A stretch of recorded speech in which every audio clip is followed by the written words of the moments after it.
press record on the mic. Oh, yeah. No, on the mic. You can press record. There you go. How are you, George? Fine, how are you? I'm pretty good. Just making sure all the stuff's working. So zoom in. Just close the door, please, George. I got to find the little one. Lower the hydrostatic pressure here in a moment. No, just pee in the cup. Count us down. 5, 4, 3.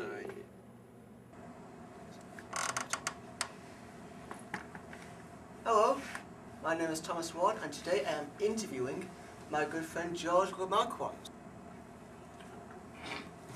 He is a very kind, loyal, and humorously forgiving friend. We'll start off from the beginning. What is your full name? My full name? Your full name. George LeMarquand. You don't know the middle name. How old are you, George? That's a secret. I'm 100. I don't feel old. And where do you work right now? What's your occupation? My occupation currently is officially known as a public affairs staff council producer for Shaw Television. I was wondering, when you were a kid and you have said you got into motorbikes and paramedic and Shaw Cable and Rogers and all that, what did you want to do when you were younger? Do you remember? Well, I think if my grandfather had his way, I would have become a medical practitioner. And that was not a bad idea. I kind of was interested and I've always had that, desire, I suppose, and little did I know, and I found out much later that my grandfather was quite prepared to pay the cost of putting me right through university and graduate me into a medical profession. But the catch was he wanted me to move to Victoria and live with them and probably go to Royal Roads College to start with. And my mother said, he's my number one, and you don't get him, okay? So, sounds like you and your grandfather were quite close then, if he was willing to pay so much for you. well, we were and we weren't. I always respected my granddad because he was a great person, and but I never found this out until later, of course. So I had no say in it. So I did the next best thing. Ultimately, I got involved with first aid, and then I became an instructor for industrial first aid in '64. And I got involved in the ambulance service then because what had happened was at Westwood, after the race, well, we had races on Saturday and Sunday, but after the big race on Sunday, everybody was packing up going home, and there was a horrible accident and some kid got killed because he got flung out of the concessionaire's truck as it ran away down the hill. And it dawned on us all that, oh my God, we don't have any ambulance service up here. We've got a racetrack, we got cars racing at high speed, we don't even have an ambulance. And to wait for one to get there was kind of ludicrous, so a couple of the drivers and I got together and said, okay, what can we do? So one of the drivers worked for Buick's, the automobile dealer, and they ultimately donated an old 1948 Cadillac used ambulance that we got. And while that was going on, I decided I really got to know more about ambulance work and what it's all about. So I went to the private company, Metropolitan Ambulance, and said, I got to find out about this business because this is what we're going to do. They said, that's okay, you can come and ride third with us. And the next thing you know, they hired me full time.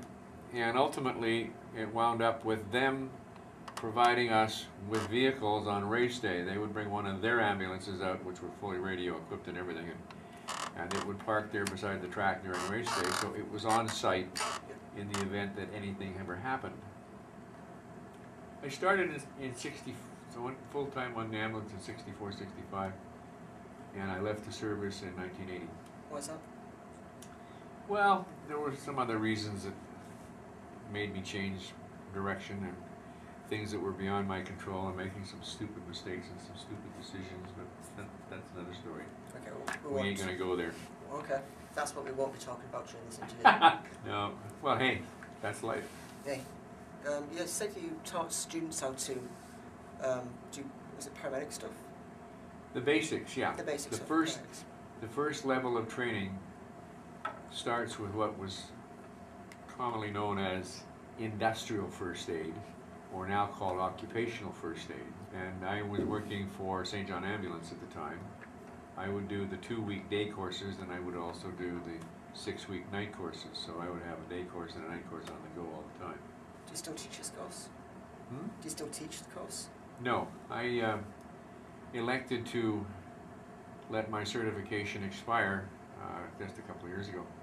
However, I'm still involved with teaching some aspects of safety, and more particularly the Workplace Hazardous Materials Information System program, which is a introduction to, as we call it, WEMIS, which is a 3.5-hour program that I teach independently with another training agency, and I do that at Stenberg College in Zurich. Okay. You seem to really enjoy doing all this hospital work and paramedics and stuff. Oh yeah, I go back to it in a heartbeat. Yeah. In 1989, I bought a camera,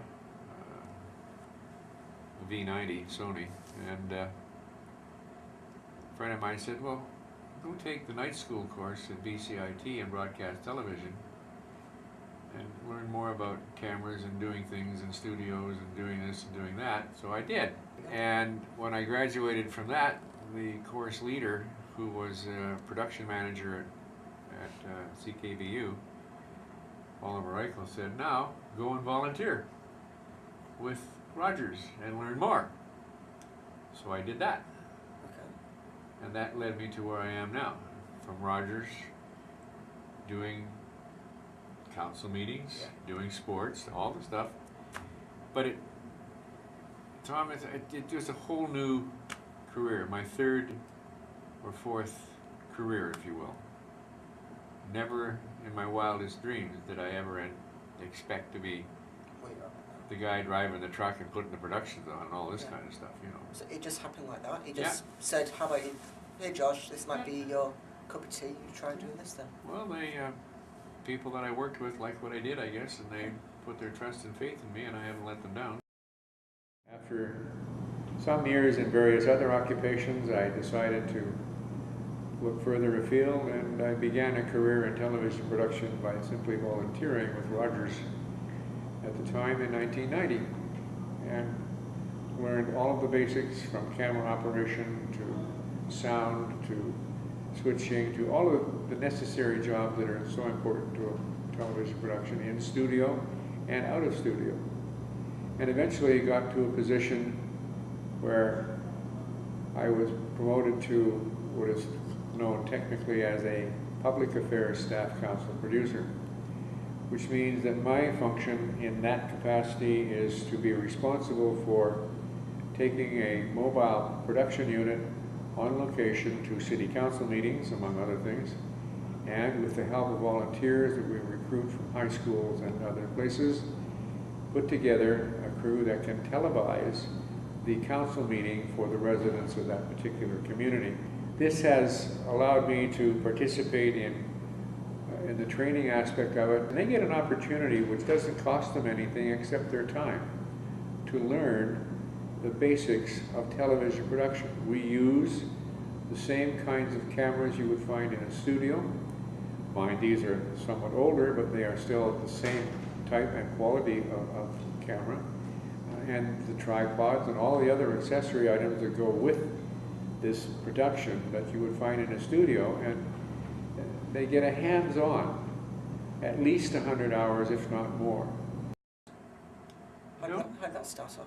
With motorbikes? Yeah. I finally got enough money ahead I could buy a motorcycle. I don't know. I was always. It actually began when, in my late teens, my neighbor 2 doors up the street where I lived in Vancouver had a Harley Davidson. Oh, hello. And I used to go and help him clean it. And we got to become good friends, and he said, well, why don't you take the bike for a ride? And I said, okay, we'll give it a try. So he loaned me his big Harley, and I learned driving on that. I loved it. And from then on, after I moved away on my own, I finally bought an English motorcycle, a BSA. And then I graduated to another BSA, and then another BSA, then a couple of Harleys, and then And if I had the extra money right now, I'd have another motorcycle. I served with 3 local regiments in the 50s and got to the rank of sergeant. My expertise in part was being a nasty old parade square drill sergeant who barked at people You were all nasty? the time. George. I did. I can't imagine you. No. Well, I made it abundantly clear. When we're on the parade square, I'm calling the shot. When we're off the parade square, that's a different matter. So out there, we have a job to do, and I need your help, and we'll make it happen, okay? It's my personal philosophy for me to stay active and productive, because there is a tendency, and it is very common, people get into the senior years and they convince themselves that they can't do this anymore, they can't do that anymore, I'm getting too old, I can't do that. And ultimately, many of them expire at a much earlier age than they should have, because they won't stay active and won't stay productive and keep themselves busy. So you've worked 30 years in some job that you may or may not really have liked, but you did it. And now comes retirement. Oh, I can get out of here, I can relax, I can sit there and twiddle my thumb. No. Not for you. Not for me.